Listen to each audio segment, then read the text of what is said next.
Assalamualaikum warahmatullahi wabarakatuh. Saya Wendy Setiawan, NPM 1052-1003. Saat ini saya akan berusaha menjelaskan tentang manajemen perubahan. Mengelola perubahan dalam inovasi adalah suatu organisasi harus mampu mengelola perubahan dan mengembangkan inovasi sebagai bentuk respon terhadap perubahan lingkungan internal maupun eksternal organisasi tersebut. Perubahan organisasi terdapat dua tipe: perubahan yang terencana.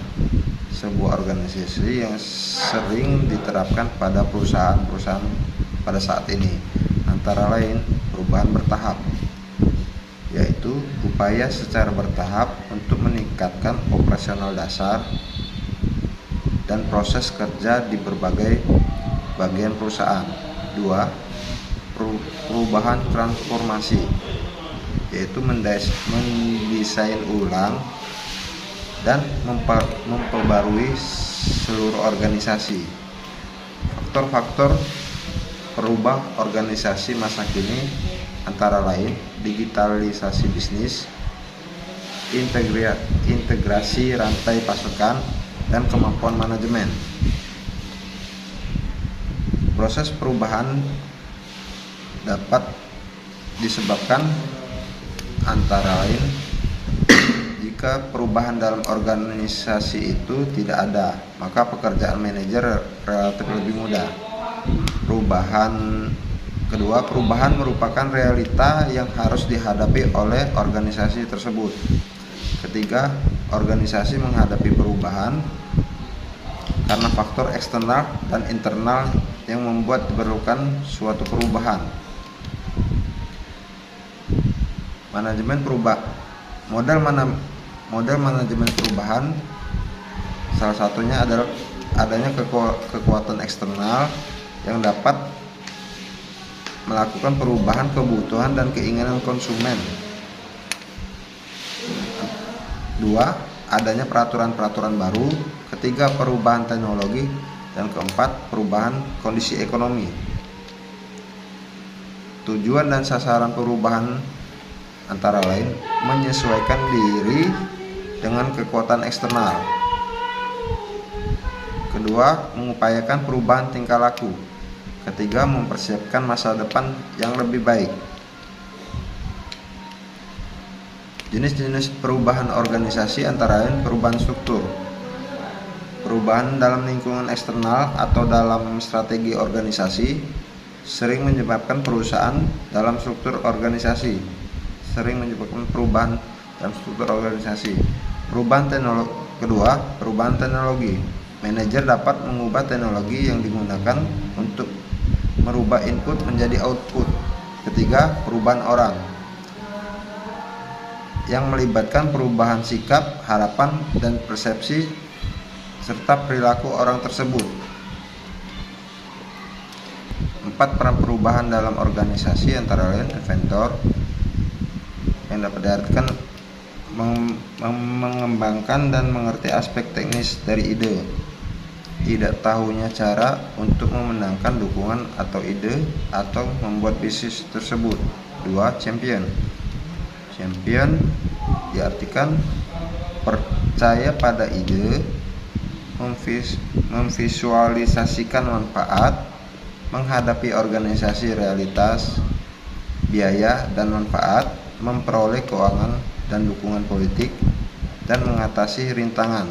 3. Sponsor, manajer tingkat tinggi siapa yang menghapus organisasi hambatan, menyetujui dan melindungi ide organisasi. 4. Kritik mengartikan memberi tes realitas, mencari pendek kedatangan, mendefinisikan keras kepala kriteria ide itu harus lurus.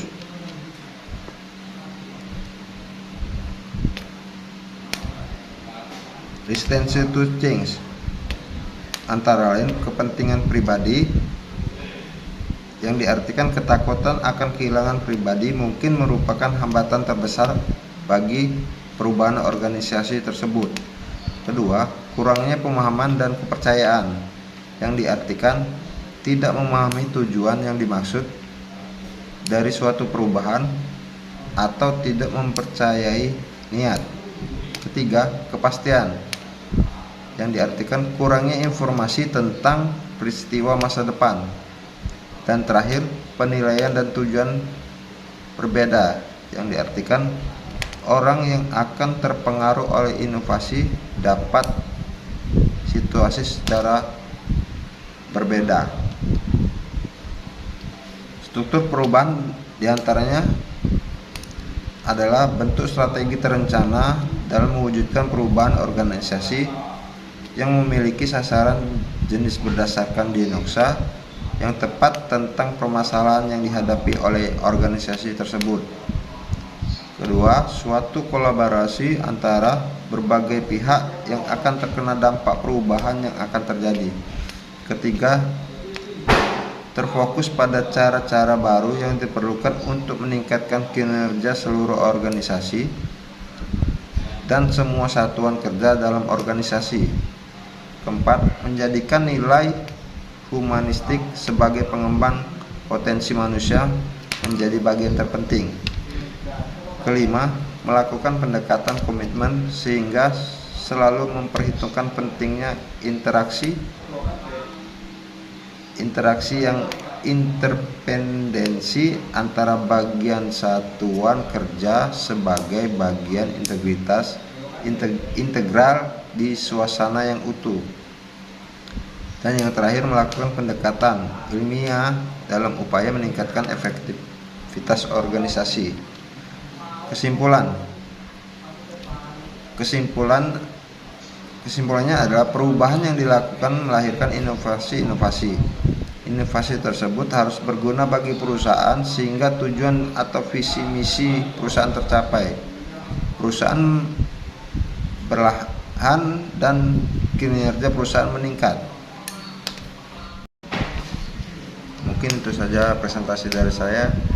Saya mengucapkan terima kasih. Wabillahi taufiq wal hidayah. Wassalamualaikum warahmatullahi wabarakatuh.